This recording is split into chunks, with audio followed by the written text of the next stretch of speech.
नमस्कार दोस्तों, कैसे हैं आप सब। उम्मीद करता हूं कि आप सभी राजी पूर्वक होंगे। दोस्तों चलें फिर आज की कहानी के सफर पर। दोस्तों आज की कहानी जो मैं आपको बताने जा रहा हूं, ये कहानी हमें भेजे हैं भुवन जी। वैसे रहने वाले तो महाराष्ट्र के हैं, लेकिन काम के सिलसिले में ऑल ओवर इंडिया घूमते रहते थे। फैक्ट्री टेक्निकल स्टाफ थे। अब जहाँ जहाँ उनकी कंपनी की मशीनें लगी थी वहाँ जाकर के सर्विस देते थे। जो मशीनों में कमी बेसी होती थी वो दूर करते थे। वो बताते हैं कि मैं उसी सिलसिले में एक फैक्ट्री में गया था। वहाँ पर जो हमारी मशीनें थी ना, 3 साल पहले लगी थी, लेकिन वो फैक्ट्री चली नहीं पाई। 2 पार्टनर के बीच में कहा सुनी हो चुकी थी। अब फिर फैक्ट्री का काम बंद हो चुका था, लेकिन अब सुलह हो चुका था। अब एक पार्टनर के पास पूरी कंपनी आ चुकी थी। अब वो चाह रहे थे कि जितनी जल्दी हो सके उन मशीनों का सर्विसिंग किया जाए और उनको चालू कंडीशन में किया जाए। अब मेरा ऑफिस इस काम के लिए मुझे चुना। अब मैं खुशी खुशी उस काम पर चला गया। चलो अब 1 हफ्ता का काम है। अब पूरा मशीनों को अब चालू करके तब मैं लौटूंगा। हाँ, मैं बता दूं कि मेरी जो कंपनी थी टीए डीए सीए सब कुछ देती थी। जहाँ मैं काम करने जाता वहाँ पर होटल का वहन करना कंपनी का काम था। मेरा अब खर्चा जो था खाने पीने का सब कंपनी दिया करती थी। उसमें फैक्ट्री मालिक का कोई 1 पैसा खर्च नहीं होता था। वो एक मुश्त कंपनी को पैसा दे देते थे। अब बाकी जिम्मेदारी मेरी थी। मुझे कहाँ रहना, किस होटल में रुकना, कहाँ खाना खाना नहीं खाना, और उससे कोई मतलब नहीं। अब जो हमारा पैसा डेली का था वो तो मिलना ही था। और उस टाइम मेरी शादी नहीं हुई थी। अब मैं एक एक पैसा जोड़ने की कोशिश करता था कि कुछ पैसा इकट्ठा हो जाए तो मैं अपना शादी भी करूं। अब मेरे परिवार में अब मैं एक तरह से मैं ही बचा हुआ था। अब मेरे दोनों भाइयों की शादी हो चुकी थी, एक बहन की शादी हो चुकी थी। अब पापा कहते कि 2 पैसा तू भी जोड़ ले, अब इसके बाद तेरा नंबर आ जाएगा। खैर मैं उस फैक्ट्री की बात कहूँ ना तो मैं इस फैक्ट्री में अब एक तरह से चला गया था। काम समझ लिया। अब इसके बाद मैं अपने काम पर लग गया था। जब काम शाम को मेरा ख़त्म हुआ, काम तो कई दिन चलना था, मशीनें काफ़ी थी। अब यहाँ तो हफ्ता दिन से ज़्यादा ही लगना था। और तब मैं वहाँ का जो वॉचमैन था उससे पूछा, और वो वहाँ के जो सुपरवाइज़र थे उनसे पूछा कि भाई आसपास में मुझे ठहरने के लिए कोई होटल, कोई लॉज, धर्मशाला कुछ भी मिल जाए। तब वो मेरी तरफ देख के कहने लगे, अरे बाबू आपको पता नहीं है क्या, अब देखो यहाँ पर 20 किलोमीटर से पहले कुछ भी नहीं है। आपको ठहरने के लिए 20 किलोमीटर जाना पड़ेगा। अब वहाँ पर आपको लॉज भी मिल जाएगा, होटल भी मिल जाएगा, लेकिन यहाँ पर नहीं। तब मैं कहने लगा भाई कोई ना कोई प्रबंध तो अब करना पड़ेगा। आखिर मैं रात को 20 किलोमीटर और सुबह 20 किलोमीटर का सफ़र करके आऊँगा, मैं तो ऐसे ही थक जाऊँगा। मैं सुपरवाइजर से कहने लगा कोई अब इंतज़ाम बताओ कि मैं पास में ही रुकूँ और मैं अपना एक तरह से काम भी निपटाऊँ और समय भी बर्बाद ना हो। तब वो कहने लगे देखो साहब एक काम तो हो सकता है। हमारे कंपनी का फैक्ट्री का एक गेस्ट हाउस बना हुआ है, लेकिन वो गेस्ट हाउस अब यहाँ से अब मैं एक तरह से कहूँ ना कि 1 किलोमीटर की दूरी पर है। वहाँ पर हमारे मालिक को लोग ठहरते हैं, लेकिन कई सालों से वो गेस्ट हाउस बंद पड़ा है। अब वहाँ के बारे में अफवाह है कि वो गेस्ट हाउस भूता है। अब मैं उन दिनों भूत प्रेत को बिल्कुल मानता ही नहीं था, मैं इन चीज़ों पर यकीन करता ही नहीं था। मैं हंसते हुए कहने लगा, अरे भाई आज के टाइम में तुम भूत प्रेत की बात कर रहे हो, इंसान सबसे बड़ा भूत है, उससे बड़ा भूत कौन हो सकता है। अगर वो गेस्ट हाउस की चाबी तुम्हारे पास में है तो मुझे इंतज़ाम करा दो ताकि मैं रात वहाँ गुजार सकूँ, और सारा दिन तो मुझे फैक्ट्री में रहना है। अब मुझे जाकर सोना ही तो है, खाना वाना खा करके। वो कहने लगा साहब मुझे बात करनी पड़ेगी, चाबी तो है मेरे पास में, लेकिन मुझे अपने मैनेजर से बात करनी पड़ेगी। अगर वो हाँ बोल देंगे तो मैं चल करके गेस्ट हाउस को खोल दूंगा। अब मैं इंतज़ार करने लगा और वो लोग अब बात करने लगे, जो भी करना था अब वो कर रहे थे। आखिरकार 1 घंटे के बाद अब मुझे खुशखबरी मिली कि साहब मान गए, चलिए आपको मैं गेस्ट हाउस खोल देता हूँ। लेकिन बाबू देखो मैं अभी बोल रहा हूँ, मैं जो सुना हूँ और उसी के बारे में बता रहा हूँ। विशेष जो जानकारी मेरे पास में है कि ये गेस्ट हाउस लोगों के नज़र में भूता है। यहाँ कुछ अलग अब कुछ चलता है, ना जाने यहाँ पर क्या होता है मुझे नहीं मालूम, लेकिन ये भूतहा गेस्ट हाउस है लोगों की नज़र में। सोच लो समझ लो बाबू, रहने से पहले मैं कहने लगा, अरे साहब आप चल के गेस्ट हाउस खोल दो। हाँ, ये मेरे लिए तो बड़ा खुशी की बात है कि आप 1 किलोमीटर की दूरी पर है, मुझे इतना झंझट नहीं करना पड़ेगा। हाँ मैं सुनो, मैं भूत प्रेत से डरता नहीं हूँ, मैं अब इन चीज़ों को मानता नहीं हूँ। आप चिंता छोड़ो और हमें गेस्ट हाउस का रास्ता दिखाओ। आखिरकार सुपरवाइजर मुझे लेकर के चल पड़ा। 1 किलोमीटर हम पैदल ही बात करते हुए चले गए और वो बताया भी कि बाबू रोड पर ढाबा मिल जाएगा, आपको वहाँ बढ़िया खाना मिल जाएगा। चलो अब रात गुजारने के लिए गेस्ट हाउस तो आपको मिल ही गया। मैं भी खुश था कि चलो मेरा होटल का खर्चा बचा और कुछ पैसा मैं जमा कर पाऊंगा। आखिरकार गेस्ट हाउस खुला। वाकई में मैं जैसा सुना था ना वैसे ही लग रहा था, भूतहा गेस्ट हाउस। अब एक तरह से जब तक लाइट नहीं जली ना, जब तक अंधेरा था वहाँ पर ऐसा ही लग रहा था कि आसपास में कोई मंडरा रहा है। लेकिन वो मेरा भ्रम था। मैं इन शक्तियों पर, इन चीज़ों पर कभी यकीन किया ही नहीं था, न आज मैं करना चाहता था। लेकिन वहाँ पर अब साफ सफाई की कमी थी। मैं अब सुपरवाइजर से कहने लगा कि भाई देखो, गेस्ट हाउस तो ठीक ठाक है, पलंग भी सही है, अब थोड़ा गंदगी यहाँ पर है। वैसे तो मेरे पास में बिछाने बिछाने के लिए चादर वगैरह हैं, मैं उसका इंतज़ाम कर लूँगा, लेकिन थोड़ी सफाई हो जाती तो। तब सुपरवाइजर कहने लगा, आप चिंता मत करो, आप रुको, अब मैं वापस जा रहा हूँ और वहाँ से किसी को भेजता हूँ और तब वो साफ़ सफाई कर देगा। सुपरवाइजर चला गया। अब मैं बाथरूम में गया, वहाँ भी गंदगी का ढेर था, लेकिन मुझे अब गर्मी के टाइम था, नहाना भी था और पानी भी था। अब मैं बाथरूम को अपने हिसाब से साफ़ कर लिया था और जो पलंग पर मुझे सोना था उसकी भी साफ़ सफाई मैं कर दिया था, अपनी अब चादर बिछा दिया था। अब मैं इंतज़ार करने लगा कि कब आएगा बंदा साफ़ सफाई करने वाला। आखिरकार वो बंदा आया। हाँ, मुझे देख के कहने लगा, बाबू आप यहाँ पर रुकोगे? वो मुझे फैक्ट्री में देख चुका था। मैं बोला कि हाँ, क्या ये कोई इतराज़ है क्या? तब वो धीरे से कहने लगा, बाबू मैंने तो सुना है कि एक गेस्ट हाउस में एक औरत घूमती रहती है। अब कहाँ तक झूठ है, कहाँ तक सच है, इसके बारे में मुझे ज़्यादा पता नहीं। जो मुझे पता था मैं आपको बता दिया। हाँ, तब मैं मुस्कुरा के कहने लगा, अरे तुम चिंता मत करो, मुझे भूत विद्या आता है। अगर वो औरत मेरे पास में आएगी तो मैं उसको अपने जादू से बांध दूंगा। मैं मजाक में उससे बात बोला था और तब वो आश्चर्य से मेरी तरफ देखने लगा था और धीरे से बोला कि बाबू ऐसी बात मत कहो, ये भूत प्रेत है ना, अब आस पास में मंडराते रहते हैं। क्या पता मेरी बात को, अब ये बातें हम जो लोग कर रहे हैं कहीं वो सुन ले, फिर वो नाराज़ हो जाएगी ना। वो डरपोक किस्म का इंसान था। हाँ, मैं अब उसका डरा हुआ चेहरा देख करके मन ही मन हंस रहा था। मैं बोला कि अपनी साफ सफाई करो, इसके बाद जो होगा मैं देख लूँगा। वो अपने काम में लग गया और तब तक मैं बोला कि ठीक है, मैं खाना खा के आता हूँ और तब तक तुम साफ सफाई कर दो। अब रात भी ज़्यादा हो चुकी थी। मैं ढाबे पर गया और अपनी मनपसंद का खाना खा करके लौटा। तब तक हमारा काम साफ सफाई का हो चुका था। अब वो कहने लगे, बाबू मैं आप ही का इंतज़ार कर रहा था, मैं अब जाऊँ? मैं बोलने लगा, हाँ अब जाओ आप, लेकिन सुनो दिन के टाइम में आकर थोड़ा और भी साफ सफाई अपने ढंग से कर देना। और तब कहने लगा, ठीक है बाबू। जाने के बाद आलस तो आ रही थी, नींद आ रही थी, दिन भर का थका हुआ।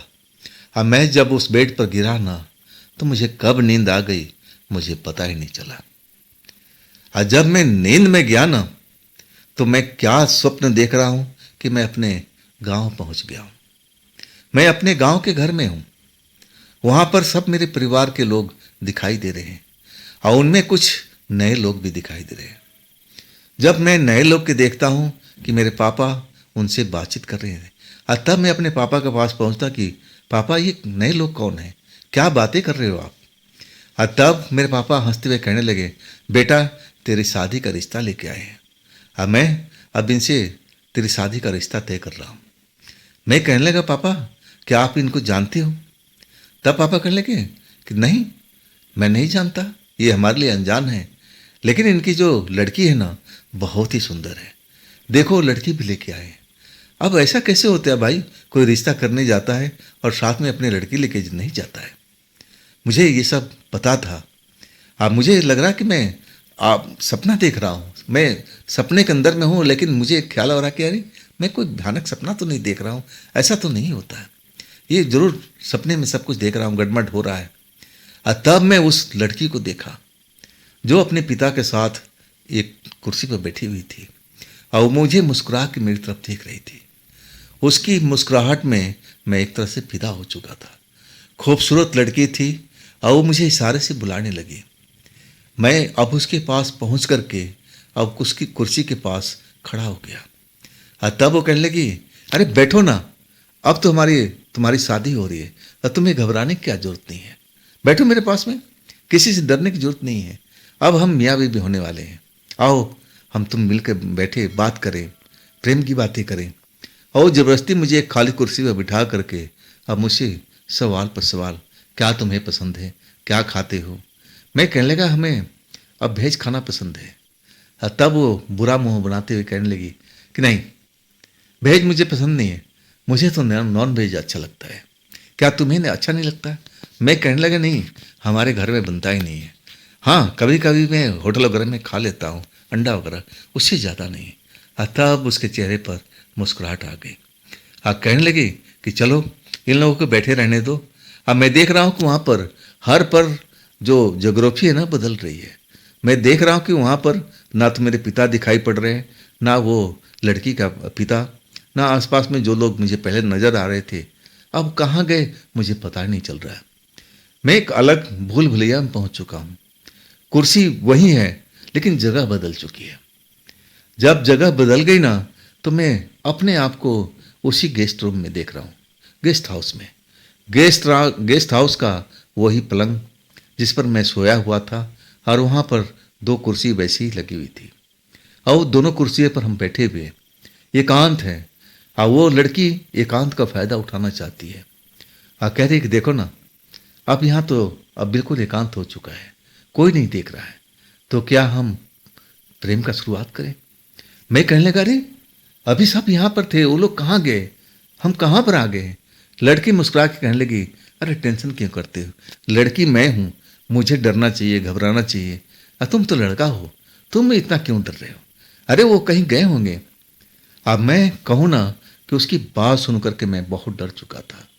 अब मैं सोच रहा था कि कैसी लड़की है भाई, जान ना पहचान, अभी मेरी शादी हुई नहीं, ये लड़की मुझे देखने के लिए आएगी, ये तो उल्टा जमाना चल रहा है, ऐसा कभी होता नहीं है। अब मैं कहूँ कि उसके बहकाव में मैं आने लगा था। लड़की मुझसे खेलने की कोशिश कर रही थी और जहाँ तक मैं हो रहा था अपने आप को बचाने की कोशिश कर रहा था। अचानक लड़की उठी और मुझे गोद में उठा लिया था जैसे मैं उसके सामने एक बच्चा हूँ, जबकि मैं पहलवान सरीके था। हर कोई लड़की मुझे उठा नहीं सकती थी, वजन वाला व्यक्ति था मैं। लेकिन वो कागज़ के फूल की तरह मुझे उठा करके और उसी पलंग पर जिस पर मैं सोया हुआ हूँ अब मुझे पटक दिया था जोर से। धड़ाम से मैं अब तख्त में टकराया, पलंग पर टकराया, आवाज़ भी हुई और तब वो लड़की मुझ पर छलांगे मार चुकी थी। इसके बाद कहूँ ना, एक दर्द का एहसास हुआ जैसे उस लड़की ने मेरे जिस्म को कहीं काटा है। जैसे दर्द हुआ ना, मैं एक तरह से अब उस सपने में भी टीस हो रहा था, दर्द हो रहा था, चुभन हो रहा था, लेकिन मैं अब वो सपना भूल चुका था। जैसे मैं गहरी नींद में आ चुका हूँ, सपना मेरे दिमाग से निकल चुका है, अब मैं कुछ पता ही नहीं है। वाकई अभी रात थी, अचानक मुझे चुभन महसूस होने लगी जिस जगह पर उस लड़की ने मुझे काट खाया था और मैं दर्द में था। जब मैं अपने आँख खोल रहा हूँ ना तो मैं अपने आप को उसी बिस्तर पर पा रहा हूँ, गेस्ट हाउस पर। तभी मुझे कुछ ऐसा लगा कि वहाँ पर कोई था, जैसे कोई फरफराता हुआ उड़ता हुआ कमरे से निकल गया हो, सफ़ेद कपड़ा सा लहराता हुआ मुझे नजर आया। वाकई में वो पल मेरे लिए डराने वाला था। मैं कभी भूत प्रेत पर यकीन नहीं करता था, लेकिन जैसा मेरे साथ में उस रात में हुआ था गेस्ट हाउस के अंदर में, मैं कांप गया था। मैं अपने जख्म को देख रहा ना तो मेरे बाह पर वो कट का निशान पड़ा हुआ था, जैसे किसी अपने दांतों से काट खाया हो।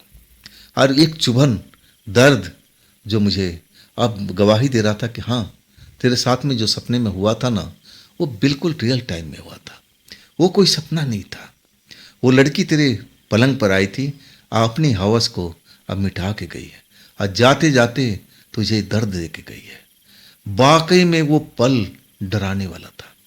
अभी रात बाकी थी, मैं घड़ी देख रहा हूं तो रात के करीब 2:30 बज रहे हैं। डर के मारे सिहर चुका था। हाँ, जिधर वो लड़की गई थी ना, सफेद कपड़ा ही मुझे दिखा था। हाँ, उसका चेहरा मैं सपने के अंदर में देख लिया था। देखने में बहुत ही खूबसूरत लग रही थी। अब बड़ी बड़ी आंखों वाली। हाँ, मैं तो एकदम कांप गया था। मैं उठ के बैठा। अब मैं समझ नहीं रहा था कि मैं करूं तो क्या करूं। इस टाइम 2:30 बज रहा रात को। लेकिन मैं फैसला ले लिया था कि जो सुपरवाइजर बता रहा था, जो सफाई कर्मचारी वाले बता रहे थे, वो बात सही है। वही सब तो मेरे साथ में हो रहा है। मेरे इस घर के अंदर में वही लड़की है। उसी लड़की की आत्मा अब यहाँ पर घूम रही है और उसी ने मेरे साथ में ये सब हरकत किया है। अब मेरी जान बच गई है, वही काफ़ी है। लेकिन अभी बाह में मेरा टीस हो रहा था। आखिरकार मैं अपना फैसला ले लिया था। अब मेरे पास में कोई ज़्यादा विशेष सामान तो नहीं था। जल्दी जल्दी अपने बैग में सारा सामान भर करके और गेस्ट हाउस से बाहर निकल गया, ताला बंद करके। सीधा फैक्ट्री पहुंचता हूं तो वहाँ अब ना तो सुपरवाइजर है, ना सफाई कर्मचारी है। हाँ, सिक्योरिटी गार्ड थे। वो मुझे नहीं जानते थे, नाइट ड्यूटी में आए थे।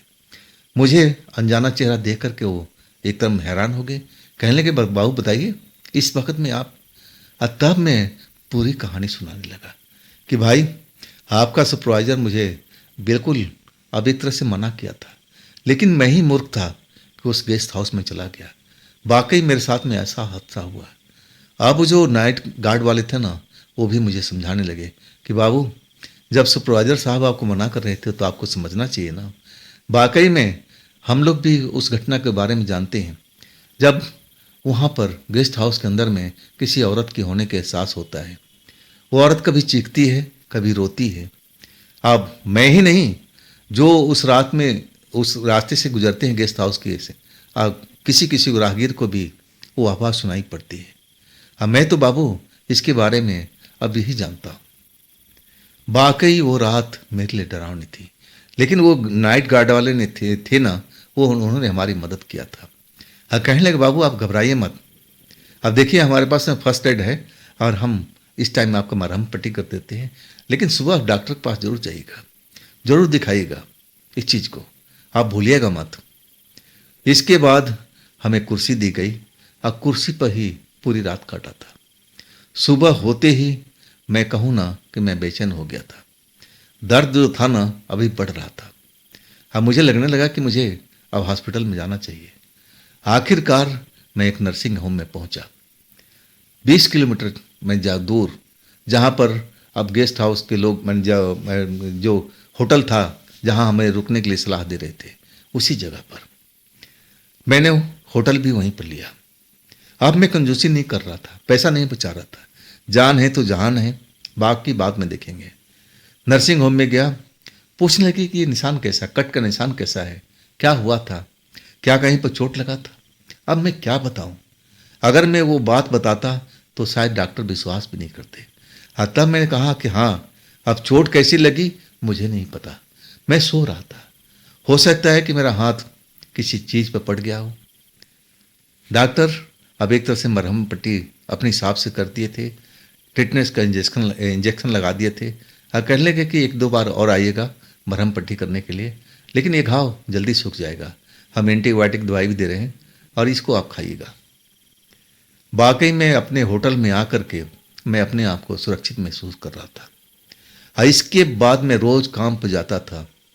जब मुझे दर्द महसूस होता था, वाकई में दर्द की दवा खाता था और टाइम पर जाके मरहम पट्टी बदलवाता था।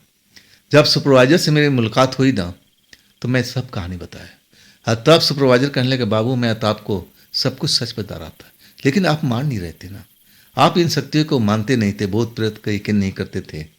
तो मैं क्या बोलूँ, इससे ज़्यादा तो मैं आपको रोक नहीं सकता था। वाकई में उस गेस्ट हाउस में जब से बना है, मालिक लोग भी नहीं रुक पाए। मालिक लोग भी अब डर के मारे वो गेस्ट हाउस को छोड़ चुके थे। सुपरवाइजर जो बता रहा था, कह रहे थे कि वहाँ जिस जगह पर गेस्ट हाउस बना है ना, अब वहाँ पर कुछ न कुछ है ऐसा चीज़ जो आज भी किसी को वहाँ पर रहने नहीं देती।